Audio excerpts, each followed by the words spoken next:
Devant les représentants de l'UNICEF, du Fonds social de la République et des consultants internationaux, le patron des affaires sociales Modeste Mutinga a ouvert officiellement l'atelier de présentation du système d'information de gestion du registre social unique de la RDC et du rapport provisoire de l'étude sur la cartographie interactive des prestataires de services de paiement et analyse des risques de fraude, d'erreurs et de corruption.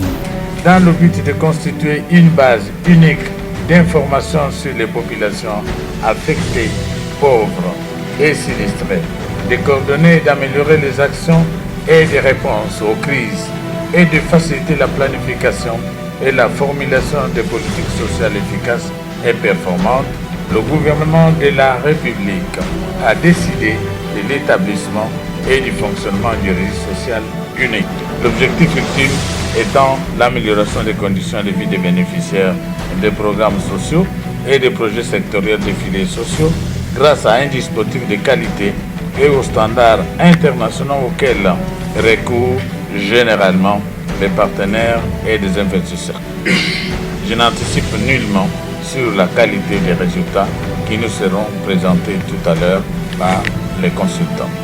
Sur ce, je déclare ouvert les travaux de l'atelier de présentation du système d'information de gestion du registre social unique en République démocratique du Congo et je vous remercie.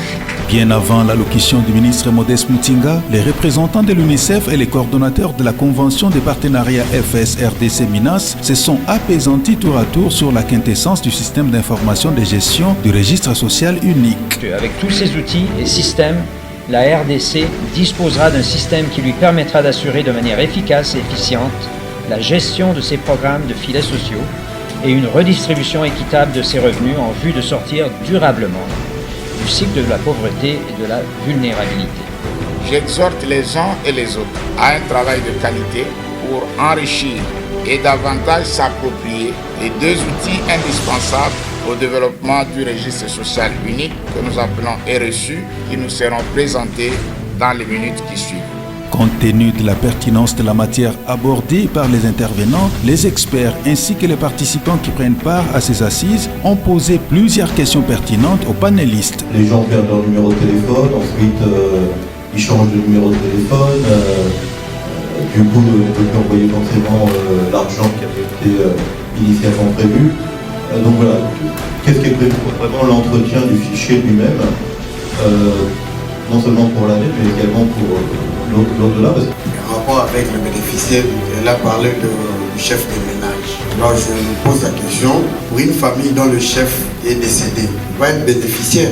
Au regard de la qualité des questions posées, le coordonnateur Jules Bichiloualois n'a pas manqué de rencontrer les préoccupations des participants. Quand vous lisez dans la littérature, vous verrez que c'est environ 20% de ces vulnérables qui peuvent être enregistrés dans le registre. Mais aujourd'hui, nous sommes dans un pilote.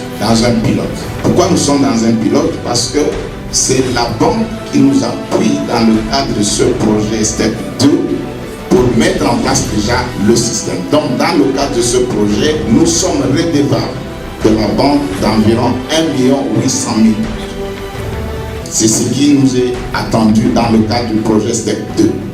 Mais la banque nous a dit, coordination, vous ne vous arrêtez pas là. Vous devez montrer de quoi vous êtes capable dans votre management pour aller au-delà. C'est-à-dire que vous devez aborder d'autres projets sociaux. Peu avant la fin de cette partie solennelle, le patron des affaires sociales Modeste Mutinga a reçu des mains du représentant de l'UNICEF l'application mobile d'ICIGE.